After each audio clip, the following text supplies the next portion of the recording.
911. Calm down, tell me what the problem is. Okay, where did the car crash? By the high school on Park? Okay, by the Plaine High School. Is there anyone injured? Calm down for me. You got to help me a little bit here. How many people are injured? There's blood. Okay. Are they trapped inside the car? I think someone. Okay. Is the car on fire? No. Okay. Is there anyone else around there? Is there any other vehicles involved? Okay. Is there any fuel? Do you smell fuel or gas leaking in the car?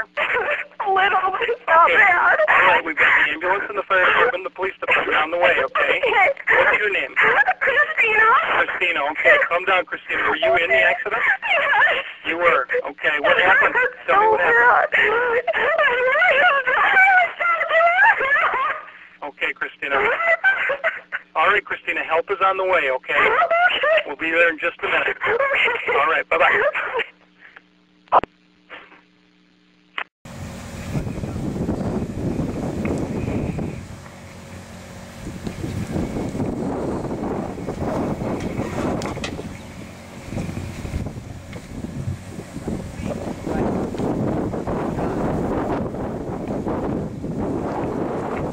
Just for your information as to what's taking place right now, the 911 call was placed to Scott County Dispatch, and that is how an incident would occur. 911 would be called, dispatchers would get as much information as they could, where the incident was taking place, what was wrong, what might be needed there. Then they'll notify the law enforcement, fire, and EMS to come and provide assistance. So at this time, people are moving. Fire trucks are coming. You can hear the sirens now. That is exactly how it would work in real life. And if you're in that car, you're very scared, you're very nervous if you're conscious.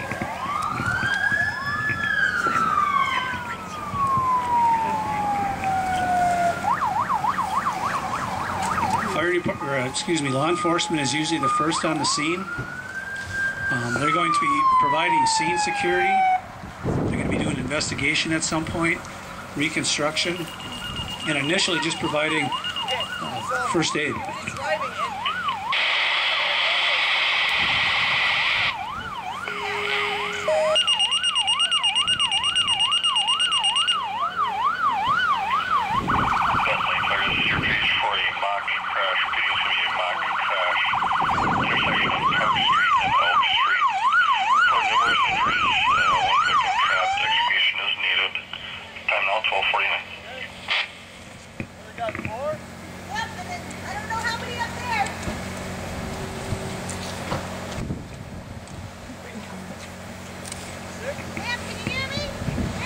So the fire department's been paged, and they'll be arriving shortly. And now law enforcement is attempting to provide some first aid, find out what's going on, what might be needed for additional help.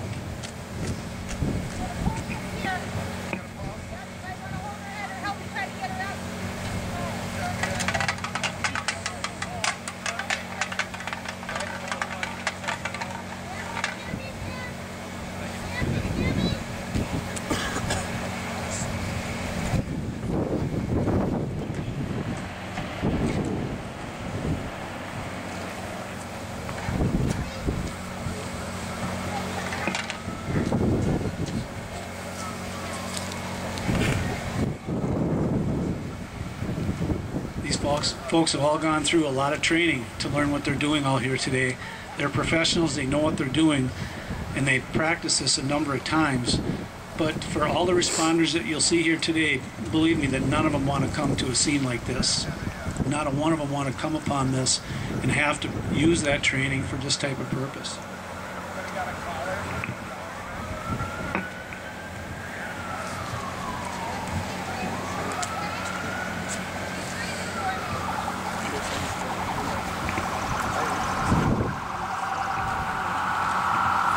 When fire arrives, they'll be providing any fire suppression just in case the cars catch on fire, which is possible.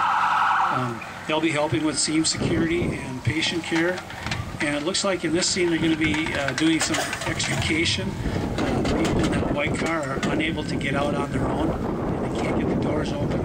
So the fire department will have to make some attempts at getting those open with some of the tools they have. If you're in the back seat of that white car, you're very scared at this point. You can't get out. You maybe can't walk, or you might not even be conscious enough to talk.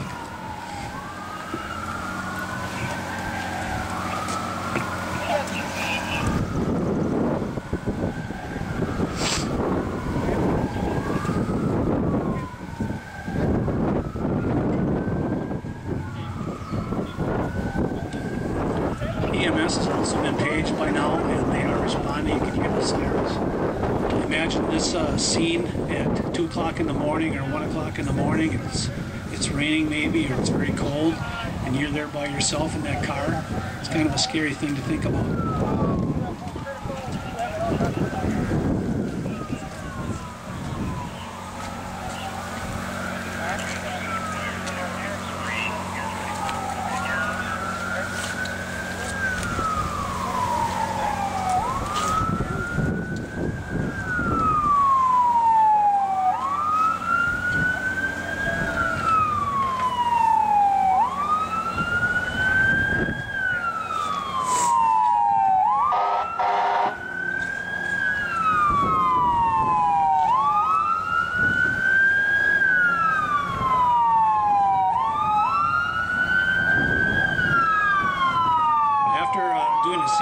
It sounds like they've determined that there's some pretty serious injuries and they need an air ambulance to come and carry somebody to the hospital with that.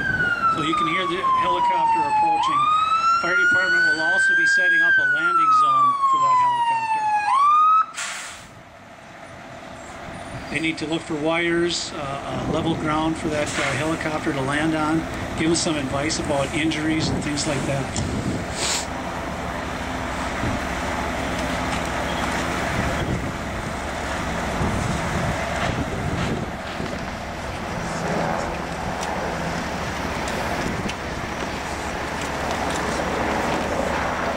So the fire department will be pulling out a hose and doing what they call charging a line or putting water in it, so in case there is a fire, they're able to handle that. And the tool that you see them bringing out now is one of the names was called as a hearse tool when I was back in the fire department. Jaws of life is how it's referred to now primarily. And they're going to use that to make some entry into these cars, cut some of the doors off maybe, or maybe the top off.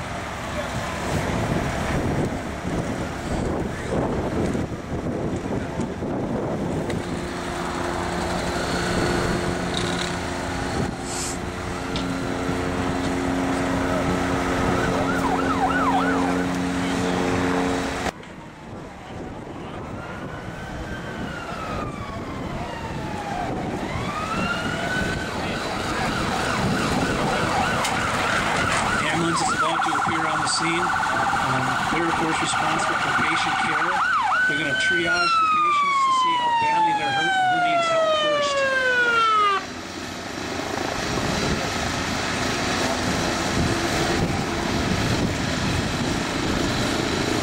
Eventually they'll also be transporting injured parties to the hospital.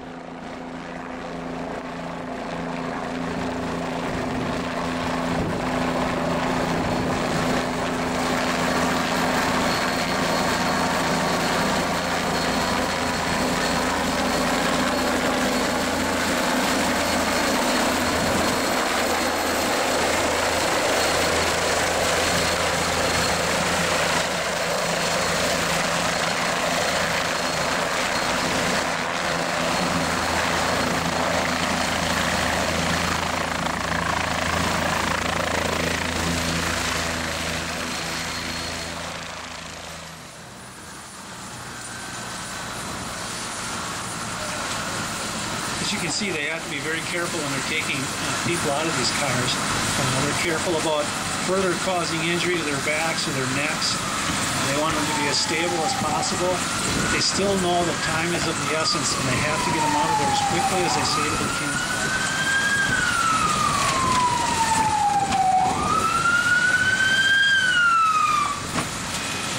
Casey, the Highway Patrol has arrived. They're going to be doing scene reconstruction and looking at the cause of the accident, possibly who was at fault, what were the injuries. They'll document them for their reports, and they'll start working on possible DWI or DUI charges.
If you're inside of that white car when they're making those cuts to that door, trying to get that door open, it's very loud. The car is shaking. It's again, it's a scary place to be, especially if you know you can't get out on your own and you're relying on somebody like that to help you. They know what they're doing, but it's still a scary situation to be involved in.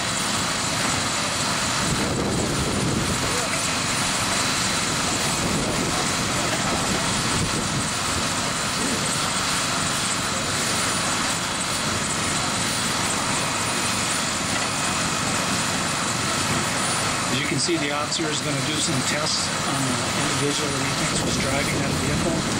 He needs to determine the cause, as I mentioned before, and these tests are one of those things that they'll do to make that determination.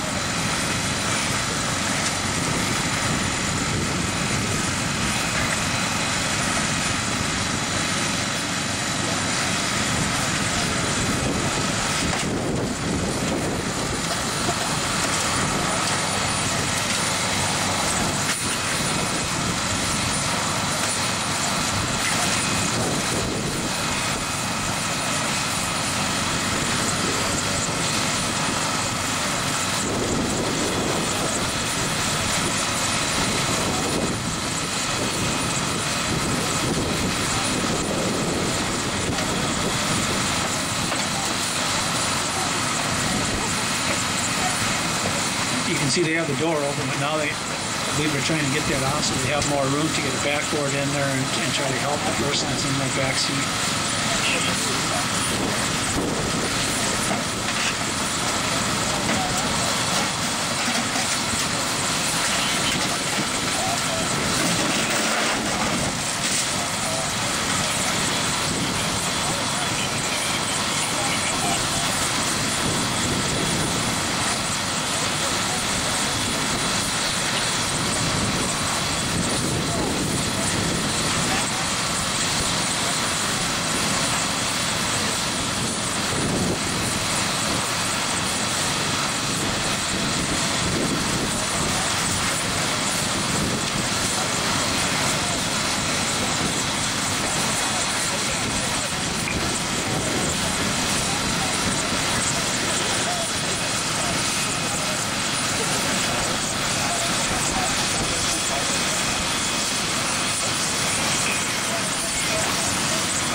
not sure if the people in the cars were wearing seatbelts, but that's very important. You need to remember to wear seatbelts. And injuries that occur in Minnesota, majority of the folks that were killed or injured were not wearing seatbelts.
Officers putting handcuffs on the person that was driving the car. Looks like he's taking him into custody and going to jail. Charges will be determined based on people that may be killed in this crash or how severe the injuries are. And if he was drinking or if he was impaired by some other kind of drugs.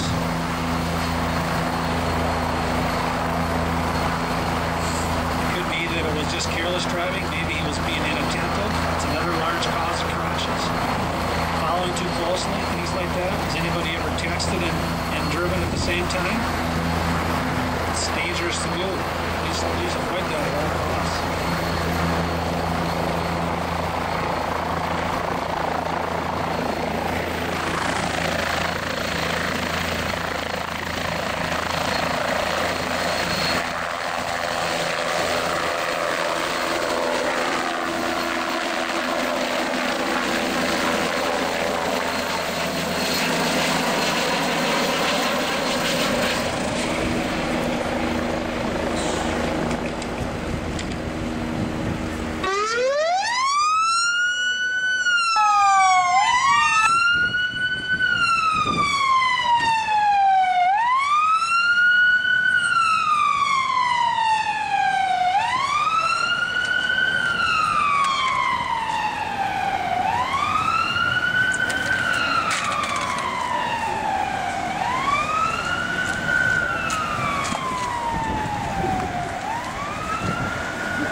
But it looks like all the injured people have been taken away or will be shortly. Looks to me, and as it's officer just told me, that it's alcohol related. One person did not make it and is deceased. So what they need to do now is wait for funeral home or medical examiner to get here and process the body. As I mentioned, it's an alcohol-related offense, so the driver is going to be arrested and charged. If somebody has died, it will be up to the prosecuting attorney to decide what the actual charges would be, but it could be criminal vehicular homicide, which is extremely serious, and you're probably looking at prison time if that's happened. So it's another one of those decisions that that person made turned out to be a very poor decision.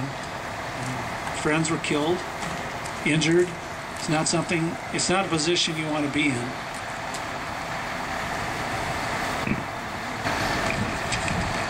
I want you to know that traffic crashes are the leading causes of death for teens.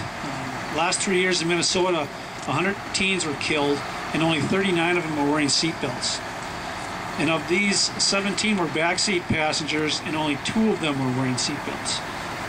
So please keep that in mind. Sometimes it's difficult when the person that you're with is driving and is not wearing a belt and maybe thinks that you're a little funny for putting it on or insisting that they put it on. It can save your life. And I'm not exaggerating that. You can see here, this is a realistic crash that can happen. Those things are in the car to save your life. The next few weeks, there'll be a lot of people out on the road. There's going to be prom, I understand, is tomorrow. There's going to be graduations coming up. And we want you to make the right choices in terms of not drinking and driving, driving safely, wear your seat belts. You don't want to be in this position. You don't want to have your friend laying across the top of that car, and it's because of something that you did or decision that you made that leads to something like this. You'll never forget it, and you don't want to be there, believe me. So now they're waiting for the funeral home to come, like I said, and process the body, and they'll end up taking that person away eventually. And the driver is still in the squad car and will be going to jail.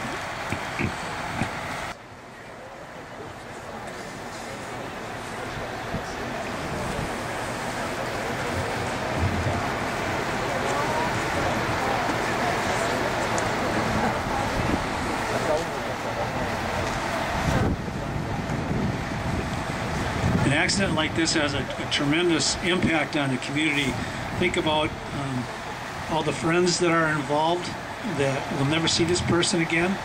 Think of her family, friends, grandparents, mom and dad, brother and sister.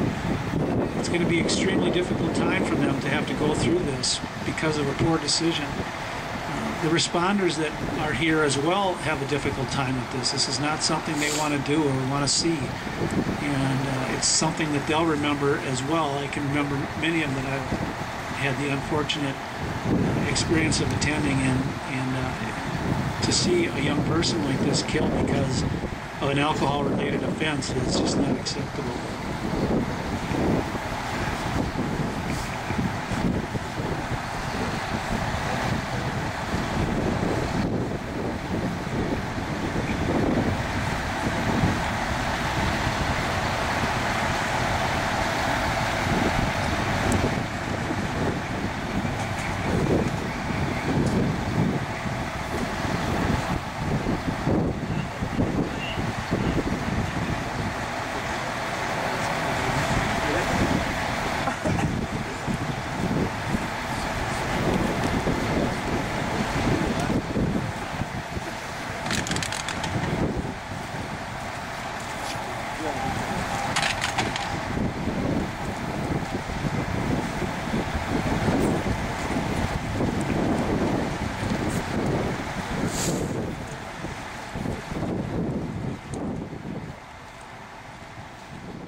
So the cars will be cleaned up, glass will all be swept off the road, and everything will get back to normal here.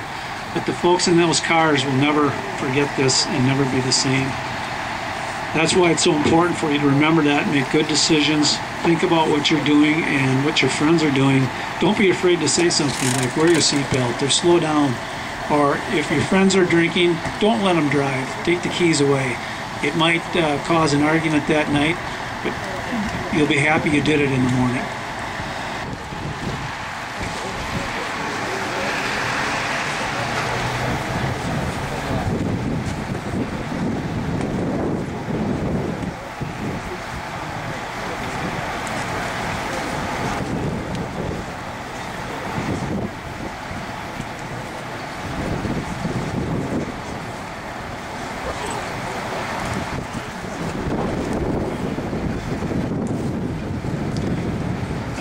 The body will now be placed in a body bag, put on that stretcher, put in the hearse, and taken to the funeral home.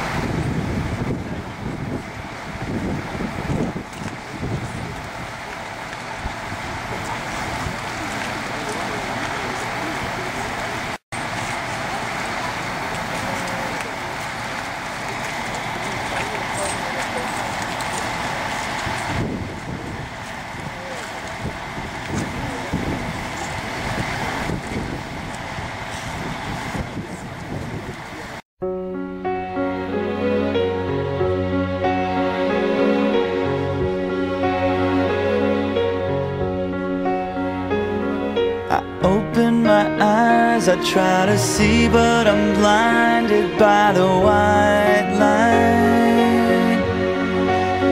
I can't remember how, I can't remember why I'm lying here tonight, and I can't stand the pain, and I can't make it go away. No, I can't stand the pain. How could this happen to me? I made my mistakes, got nowhere to run. The night goes on as I'm fading away. I'm sick of this life, I just wanna scream. How could this happen to me?